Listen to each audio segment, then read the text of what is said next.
બનાસકાંઠામાં પવિત્ર યાત્રાધામમાં દુષ્કર્મને લઈ રાજકારણ ગરમાયું। પવિત્ર યાત્રાધામ અંબાજીમાં સામૂહિક દુષ્કર્મની ઘટનામાં સાંસદ ગેનીબેન બોલ્યા। ગૃહમંત્રી ગામડે ફરી મત માંગે છે, જેના કરતા કાયદો વ્યવસ્થા સુધારવાની જરૂર છે। રાજ્યમાં કાયદો અને વ્યવસ્થાની પરિસ્થિતિ કથળી છે। અંબાજીમાં દીકરી પર સામૂહિક દુષ્કર્મની ઘટના ખૂબ જ દુઃખદાયક છે। પીડિત દીકરીને ન્યાય મળે તે માટે અમે તેની સાથે છે। કાયદાની કડક અમલવારી ખૂબ જ જરૂરી। દુષ્કર્મની ઘટનાના પગલે તમામ આરોપીઓ ઝડપી કડક કાર્યવાહી કરવાની ઉઠી માંગ। અહેવાલ પ્રકાશ ગોસ્વામી, ભારત સ્મિતા, બનાસકાંઠા। અંબાજીમાં સામૂહિક દુષ્કર્મ થયું છે સગીરા ઉપર, બાબતે શું કહેશો? આ ગુજરાતની અંદર કાયદો અને વ્યવસ્થા કથળેલું છે। હમણાં 2 મહિના પહેલાં 5 વર્ષની દીકરી ઉપર બળાત્કાર થાય, સ્કૂલની દીકરી ઉપર બળાત્કાર થાય અને સામૂહિક કુકર્મની ઘટનાઓ અનેક। એમાં અંબાજી મુકામે સામૂહિક બળાત્કારની જે ઘટના બની એને હું વખોડી કાઢું છું। એ પરિવાર હાથે છીએ।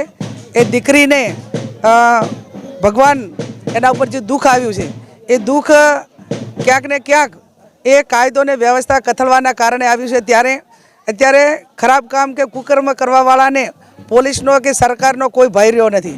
રાજ્યના ગૃહમંત્રી અત્યારે ગામડે ગામડે ચૂંટણી પ્રચાર કરીને ભાજપ જીતાડવાના પ્રયત્નો કરે છે। જો એટલા જ પ્રયત્નો એમણે કાયદો વ્યવસ્થા જાળવવા માટે કર્યા હોત અને બંદોબસ્ત ફૂલ રાખ્યો હોત તો કદાચ આ દીકરી ઉપર આ ઘટના ન બની હોત।